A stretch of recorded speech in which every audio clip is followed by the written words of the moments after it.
you and your brother, I think, retain full ownership of the company. So you don't really have investors or a board that you need to report to, and you can use your gut to make decisions, which I think is very important. Yeah, I'm very thankful that my brother and I see eye to eye on like 99% of everything. We have the same moral compass. We have the same opinions of money and investments, and we just don't have any arguments like that. So, yeah, it's very nice to have that freedom that I talked about earlier. Yeah. Yeah, that's a great point. And I'm sure that was a conscious decision to maintain that freedom as you built the company, maybe not accept investors or everything that we've done through our own growth, right? So we've done debt financing, and the reason we do debt financing is because the way our company is set up, it's a tax benefit. It helps not pay as much in taxes through deductions. But other than that, we've not brought any equity in, no outside investors or partners. Now, we did form a partnership with a good friend of mine for our medical spas, and we all went in a third on that. But that was just, we didn't need him, and he didn't need us. We just really, we really liked the guy, and we wanted to do business with him. So it was more about the relationship that I talked about, the freedom of the relationships, more than the freedom of the money in that particular case. When I talk to a lot of folks that have partners or multiple partners, partnership issues seem to be one of the biggest challenges or roadblocks that they run into. It sounds like you don't have anything of that sort. What are some of the roadblocks or challenges that you run into in your operations? Is there any recurring theme among different brands or anything that may come to mind there?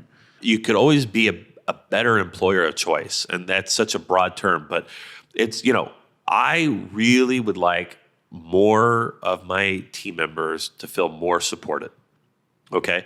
And I want them to have autonomy. I want to develop them where they're self-sufficient, but I also want them to know that there's a backstop. So I always feel like I could constantly be improving on that. I feel like I do a good job. I'm told by others that I do a good job at that, but I always think there's that one opportunity where I could do something different. And every once in a while, I'll get an employee that did not survive with us, we'll say, and I'll get a lengthy Facebook message or whatever, and I read it and I take it very serious, and I pass it on. I said, okay, what could we've learned from this? And normally the message is very telling that they were not a good fit. So my question is, okay, her message to me or his message to me tells me she was not a good fit for our culture. How did this person get through our sniff test? So we're constantly refining who is the best people to work with, because if you don't have great people, you can't attract great people. That makes a lot of sense. And I think that really ties into the overall theme of our conversation. I think a lot of it has come down to people.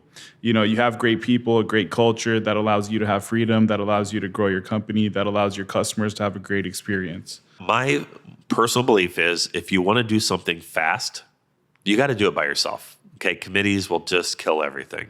But if you want to go far, you can't do it by yourself. You're going to have to bring someone with you. So that's always been our philosophy, is we want to go far.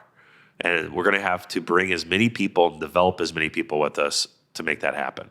Because as we add locations, I can't visit them, right? Too many locations too far away. I've got to have people that are invested, that care, that are committed to helping other people. And so it's got to be a group effort for this to work the way it does.